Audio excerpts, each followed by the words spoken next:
Bonjour à tous, on se retrouve aujourd'hui pour une vidéo un petit peu spéciale. Aujourd'hui, je vais vous parler de mon expérience en tant que réalisatrice de films documentaires. Et plus particulièrement, je vais vous parler d'un film que je vais très prochainement publier sur la chaîne, Anishinaabe, là où les eaux se rencontrent. C'est un moyen-métrage documentaire que j'ai réalisé en 2017 sur les Premières Nations au Québec et sur leur situation actuelle. Je me suis dit qu'une vidéo plus technique pouvait vous intéresser, donc on est parti. Dans cette vidéo, je vais répondre à des questions que vous m'avez posées soit sur Instagram, soit dans mon onglet communauté YouTube. Donc j'ai une première question. Comment se déroule la réalisation d'un documentaire?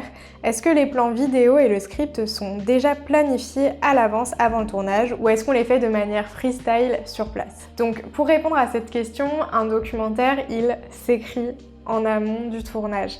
Tout comme on peut écrire une fiction et écrire un scénario, on va faire de même pour un documentaire. Déjà, la première des étapes, c'est de se renseigner sur le sujet qu'on va aborder dans le documentaire. Donc dans notre cas, c'était les Premières Nations au Québec et c'était très important de comprendre les enjeux politiques, sociaux, ce qui se passe actuellement pour ensuite se rendre sur place et aller rencontrer du monde et ne pas paraître ignare par rapport à la situation actuelle au Québec, par exemple. Ça, c'était dans notre cas, mais dans tous les cas, il faut faire des recherches. Dans un second temps, il faut chercher des personnages à filmer, donc qui sont des personnes réelles, mais tout de même, il faut quand même essayer de trouver les personnages qui conviendront pour répondre à nos questions et pour aborder le sujet que nous souhaitons aborder, et puis aussi les lieux et les scènes quelque part que l'on veut tourner. Tout ça après on va en faire un genre de scénario qu'on peut aussi appeler un séquencier. Pour chaque scène en fait on va imaginer ce qui pourrait se produire, quel type de questions on va poser, quel sujet on va aborder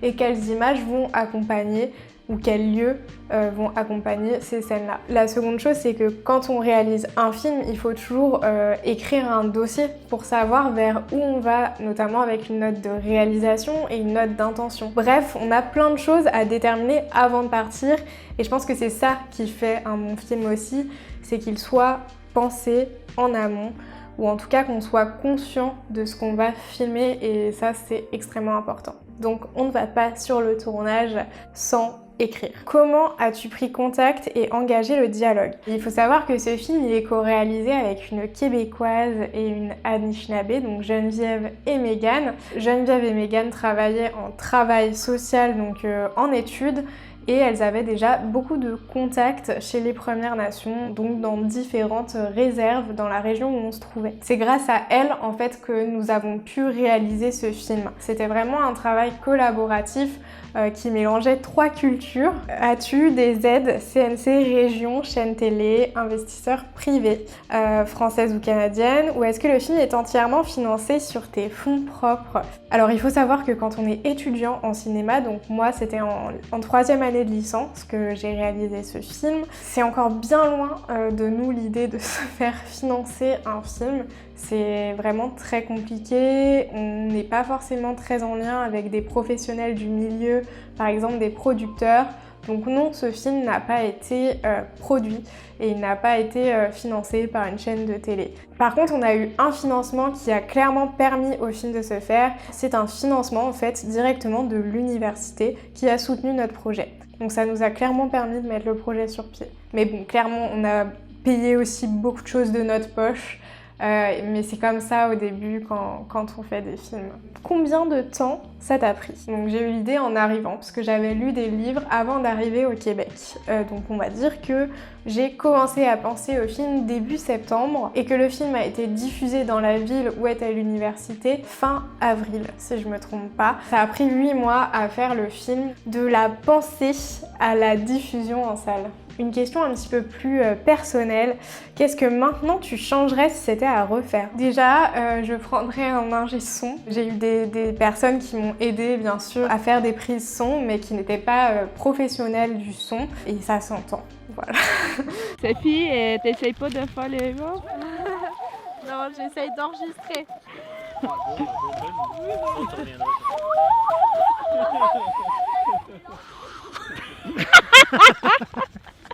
Et j'aurais essayé de travailler avec des étudiants en production ou une productrice tout simplement pour m'accompagner sur tout le projet. C'est ça que j'aurais changé je pense, en premier lieu. J'ai eu 2 questions que je trouve très intéressantes parce qu'elles montrent à quel point, en France, on n'est pas du tout au courant de l'histoire du Québec et puis de l'histoire des Premières Nations au Québec. Ce qui paraît un peu logique parce que c'est un petit peu éloigné de nous. Voici les questions. Est-ce qu'ils vivent toujours au même endroit ou sont-ils majoritairement partis? Est-ce que tu es allé voir différents endroits où vivent les descendants d'Amérindiens ou est-ce qu'il en reste beaucoup? Alors ces questions, je ne vais pas y répondre, tout simplement parce que ce documentaire y répond et puis je vous laisse avec la bande-annonce. Moi, je m'appelle Monique Anishinaapiyo Papati. Je m'approche de la pension de vieillesse.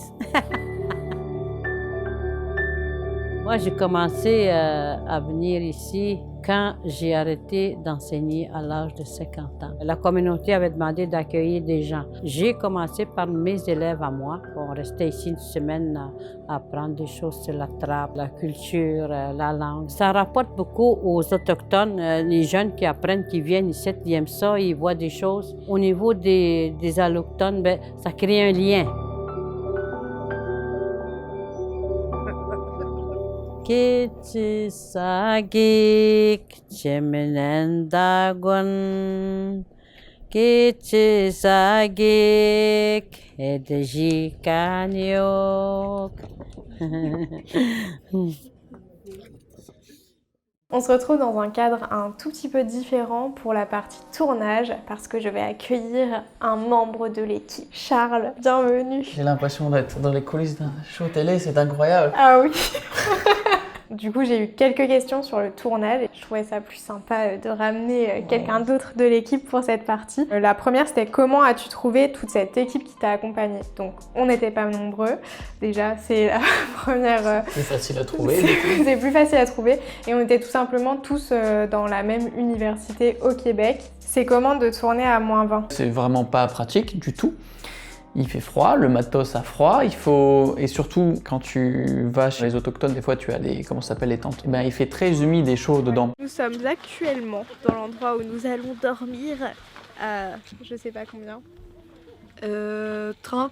Mais c'est flou, c'est malade. Ouais, je trouve ça joli. Donc quand tu fais le froid, humide, chaud, la caméra... Et si tu ressors après, la buée, qu'est-ce qu'elle fait? Elle gèle.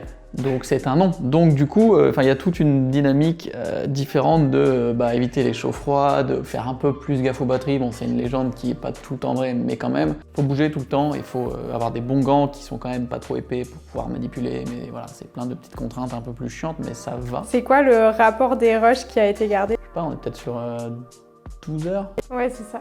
C'est 12 heures. On a tourné à peu près 12 heures. Le plus long, c'était les entretiens. En fait, il faut savoir qu'on n'a pas tourné pendant tant de temps que ça parce que j'ai dit que c'était 8 mois, donc de l'idée qui naît jusqu'à la diffusion du film. Mais clairement, au final, on n'a pas tourné tant de temps que ça. Si on a tourné 2 semaines en tout. Ouais, cumulé peut-être, et encore, moi je pense même pas 10 jours, j'aurais dit 10 jours vraiment efficaces cumulés quoi. Un shoot tous les 3 semaines, 1 mois, avec une date, avec des rendez-vous, machin, truc. Exactement, c'est fait de manière très parsemée et dans plein de lieux différents, dans différentes communautés. Et tout ça, vous pouvez le découvrir dans le film, on va pas en parler là. Quel teasing, wow. Ah oui. Est-ce que tu leur as dit de s'abonner? Non, pas encore. Qu'est-ce que vous faites là si vous n'êtes pas encore abonné? Puis de mettre une petite pression sur le bouton s'abonner juste en dessous, d'activer les notifications, de mettre la cloche, ça fait plaisir, on est content. Et les stats indiquent que beaucoup de gens regardent ces vidéos sans être abonnés. Vous savez quoi faire si ce n'est pas le cas. C'était trop bien. Est-ce qu'il y a une chose que tu as appris pendant ce tournage que tu faisais pas avant? Ça, c'est une question de ma part.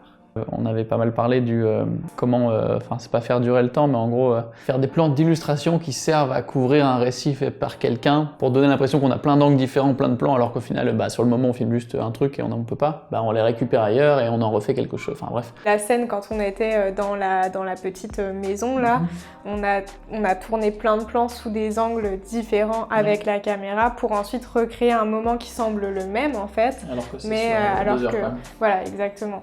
Parce que c'est aussi ça la difficulté du documentaire, c'est soit on prend du parti pris de filmer non-stop de manière très brute et donc là on peut avoir une scène très longue mais avec un seul plan par exemple s'il n'y a qu'une seule caméra, soit on choisit dilater plus le temps et en fait de faire plein de plans différents pour créer une scène. C'est deux manières de faire, les deux sont bonnes. Mais... À moins d'avoir 8 caméras, tu peux pas tout filmer en même temps. Voilà, c'est un choix de réalisation. Qu'est-ce que j'ai appris de plus? Toujours être prêt, dès qu'on sent qu'il va se passer un truc ou quoi, être prêt à dégainer, à filmer et le faire aussi un peu discrètement, pas gêner, savoir filmer sans se faire trop remarquer. Même si tu as un bazooka sur l'épaule. La caméra, ça peut être ton meilleur ami comme ton pire ennemi, dans le sens que les personnes, elles peuvent être très très très mal à l'aise quand elles voient la caméra, et il faut vraiment travailler à faire oublier la caméra, par exemple dans les entretiens. Toi, tu as une discussion avec la personne interviewée, et moi je me rappelle d'ailleurs, j'essayais de même pas acquiescer, de rien faire en fait, de rester dans le moniteur, parce que si je regardais la personne, en fait, elle me reprenait le regard, donc en fait, je me rappelle, si ça me revient, je devais vraiment me focus en mode ok, il faut pas que j'existe pour eux. Pour toi, qu'est-ce qui est plus stimulant dans le documentaire qui ne l'est pas dans la fiction? Ou en tout cas, qu'est-ce qui serait un point positif pour toi? J'aime pas la fiction, déjà ça va être facile. Ah bah, super. Non, après c'est que tu t'intéresses à des personnes, tu découvres des personnes et elles se dévoilent devant toi, elles en général disent des choses, on parlait de l'effet exutoire de la caméra. T'as un moment un peu intime au final parce que t'es là, et elle dit des choses qu'elle n'a pas dit à grand monde, et donc tu découvres un peu la profondeur de certaines personnes. Ouais, c'est surtout l'histoire en fait, moi, des gens, et l'histoire ou d'un lieu ou des gens, peu importe le sujet d'un docu, quoi. Mais en général, tu apprends énormément de choses sur le sujet évidemment, mais surtout sur les personnes qui sont dedans et qui te donnent beaucoup. C'est beau, c'est une belle conclusion. C'est vrai que j'ai conclu. Revenez quand vous voulez. Hein. Ok, donc là je m'en vais. Exactement. Eh ben, au revoir. Au revoir. Au revoir. Salut. Merci à tous ceux qui m'ont posé des questions, que ce soit sur Instagram ou dans l'onglet communauté sur YouTube. Donc on se retrouve la semaine prochaine pour la mise en ligne de mon documentaire Anishinaabe, là où les os se rencontrent. Et puis si vous voulez plus de vidéos plutôt techniques, ou en tout cas sur la réalisation, où on aborde des sujets plus en détail, n'hésitez pas à le mettre en commentaire. Salut!